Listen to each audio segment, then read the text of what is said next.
ஒரு மனிதன் சிந்திக்கும் பொழுது வானம் பூமியை படைத்திருப்பதும், மனிதர்களிலே பல மொழி உடையவர்களாகவும் பல நிறமுடையவர்களாகவும் படைத்திருப்பதிலும் நிச்சயமாக அல்லாஹுடைய அத்தாட்சி இருக்கிறது என்பதாக அல்லாஹ் சொல்லி காட்டுகிறான். இதை அறிவான மக்கள் விளங்கிக் கொள்வார்கள் என்ற விஷயத்தையும் அல்லாஹ் சேர்த்தே சொல்லி காட்டுகிறான். கனிமான சகோதரர்களே, நிச்சயமாக இந்த வானம் பூமிகளினுடைய இந்த படைப்பை சிந்திக்கும் பொழுது ஒவ்வொரு மனிதனும் அவன் எப்படிப்பட்ட படைப்பாளன் என்ற விஷயத்தை பெற்றுக்கொள்வான்.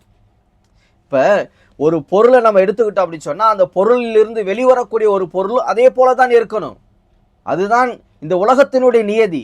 ஆனால் அல்லாஹ் அப்படி இல்லாமல் ஆதம் அலைஹிஸ்ஸலாத்து வஸ்ஸலாம் என்ற ஒற்றை மனிதரின் மூலமாக வந்த நம்முடைய பிச்சலங்களை வெவ்வேறு உருவமுடையவர்களாக, வெவ்வேறு குணமுடையவர்களாக, வெவ்வேறு நிறமுடையவர்களாக, வெவ்வேறு மொழியுடையவர்களாக அல்லாஹ் படைத்திருப்பது என்பது ஒரு மனிதன் அதை சிந்தித்தான் என்று சொன்னால் நிச்சயமாக அதிலே நிச்சயமாக அல்லாஹுடைய அத்தாட்சி இருக்கிறது என்பதை அவன் விளங்கிக் கொள்வான். அருமை